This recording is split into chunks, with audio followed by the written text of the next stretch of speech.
Guys, I had this unfortunate thing happen to us yesterday where my wife came home from work and she said there was this funny smell in the car. So I check it out and it looks like the antifreeze valve on this, how do they call it, the filler neck for the radiator. What happened there, you see this little inlet or outlet is broken, so just came out and the antifreeze was all over the car, and that's why she had this funny smell inside. I checked a couple of the videos and it seems like some guys are recommending to take half of the car apart, but actually we found a very easy way to do it. Actually, you don't even have to take out your battery. So I went online to buy this little filler neck, and you can buy them from eBay or auto parts stores for about from $16 to about $30. I found one of these in O'Reilly auto parts store for about $27, but it was not available. It has to be special order. So I called Toyota dealership, and after I gave them my VIN number and all of the stuff, the model and the year, the guy checked on the phone and he said, oh, and actually he checked his computer and he said, no, you have to change the whole radiator. So if you want to do this, don't go to Toyota dealerships, because they really try to take your money out. The radiator itself is probably $250 plus the labor, so you're talking about close to $1,000 to replace this little thing that will cost me only about $16. So I just go online and you can just search for antifreeze or coolant filler neck, and you can find them for about $16 to $27, or maybe you can check your local store. So luckily I got this in O'Reilly store, and this is the brand new part, which is exactly the same thing like I have on mine car. This is the thing. As you see, you put this thing inside to the radiator, and make sure you have the ring here. The ring will just secure the filler into the place. All right, and now let's try to take apart the old one and see how easy we can do it. This is it. I don't have to take the battery out. The only thing I took apart is this little inlet for the air. Basically there was one screw and second screw. I took it out to give me more space. All right, so this is the thing here. This is the new ring that I'm gonna install on the new filler, but this is exactly the same part like this.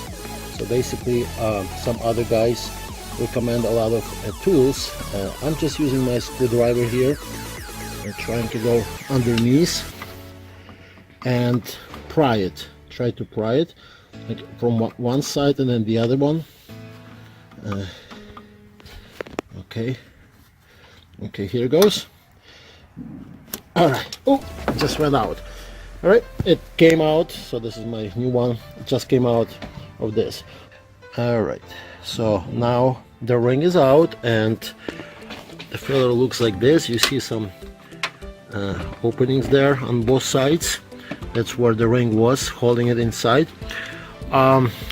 Some people would use WD-40 to spray it. I tried this before and it doesn't work as well as the penetrating oil. Here's what I'm using it. You can buy them in any auto parts zone, AutoZone or any other stores. Maybe Walmart sells them as well. Okay, so I'm using my penetrating oil to spray into the holes there on both sides. Okay, and then it also go to the very end where it ends. Okay, spray it and then wait for about 10-20 minutes until it does sucks in, and then what we're gonna do, we're gonna just try to take it out. Okay, now we are ready to start to take it apart or away from the radiator. Make sure you don't twist it, because there is a little lug there, and if you try to twist it you may break it. So what you need to do, you just have to move it like this a little bit. Okay, so you see it's moving because the penetrating oil already starts to work. Or if it is not moving, the best way is to do it just to take your screwdriver and pry it from the back, you know, just like make sure you do it on both sides, and if you can reach underneath, also do it on. So I'm trying to pry it with the screwdriver on both sides and even underneath. You see it's starting to move. Okay, may not be easy on all the time, but if you spray maybe a little bit more of the penetrating oil and wait a little bit longer, it's gonna start to work. So now I'm just okay. All right, it's almost out. Let's go. Okay, here goes. All right, that's it. Okay, this thing is out. As you see, the lower intake is broken. I'm gonna put the new one in that I just got from O'Reilly Auto Parts. Make sure once again that you have a ring together in your box. Okay. All right. Now got the new filler neck, and I'm gonna put it in gently. Stick it in. Now make sure that your this little opening here would be matching with a little lug there. So just push it in, and yeah, here it goes. Actually, it's going inside very easy. Now we're gonna put the ring out on this, so to secure it, it should be easy. Yeah. Okay, just with hands. With my hands, I don't need any tools to do that. Put it in, and hopefully it's all gonna work well. So everything is in now, and what I'm gonna do, just connect the tubes here, the top to the top. Okay, well, the bottom one I still have to take the old part out, so I'm gonna take this clip out. So I'm gonna be taking this little piece of plastic that was left after the old filler was broken. I'm taking off the, right, here's the clip. Let's put it here, and then let's see if we can.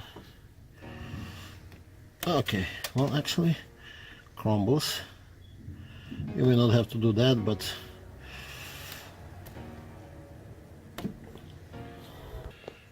well, it turns out that that piece inside crumbled, and it's almost impossible to take it out. And I have enough length here, so what I'm gonna do, I'm gonna just cut this. Okay, so since there's some piece of plastic that it's like stick there and glue there, so I'm gonna just take regular scissors and cut it. Just make sure you have enough length of this tubing, so you don't cut yourself too short. Okay, and I'm gonna just try to cut it. All right, here it goes. Now nice and clean, and I have enough length to put it onto the inlet. Okay, just like that. Okay, now I'm gonna just reposition the clip here. Okay, with the pliers. All right, and squeeze it again and pull it in. Or you can just do the other way, the easiest way, which is just to pull the ring further, put it in, and then slide the ring. You just want to make sure you don't spill any antifreeze on your floor in your garage or on your driveway, because you know, pets like the sweet taste of it, and you don't want your dog or your cat go home and lick it. So make sure you put the container underneath of your car, and maybe some kind of cardboard box or something. So everything is in place. I put the clip in, and the bottom clip, and everything looks great. The ring is secure here, and it looks like everything is in place. Now let's try the cap. This is the old cap. Let's see if it works here. It should. I should probably check it before I install it, but yeah, everything is great. So the next thing is we're gonna pour in the antifreeze and see how the car is working. So now pouring some antifreeze in. What I did, we went to the Our Part Zone and bought this universal antifreeze, so you don't have to worry about the color. This should work with any cars or any color of antifreeze.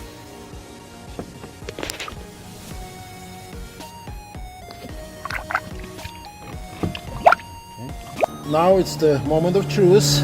We filled in the antifreeze here, and then we check the level in the reservoir there, and let's start the car and see if it is leaking.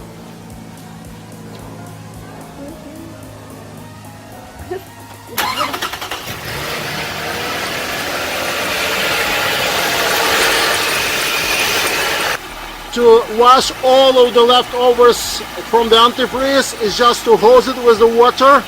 Just go to the away from your driveway, maybe on the public road, just kidding, but away from your driver or from your garage, and hose it with the water. Okay, now everything works well. Just don't forget to put back your inlet, the air inlet, and put the screws in.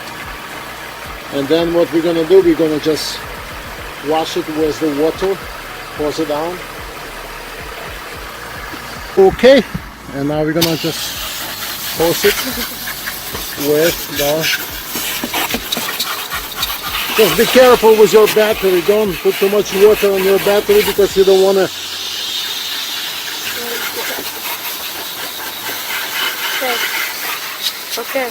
Okay guys, I hope this video was helpful for you. So we installed the new antifreeze or coolant filler neck. Everything looks great.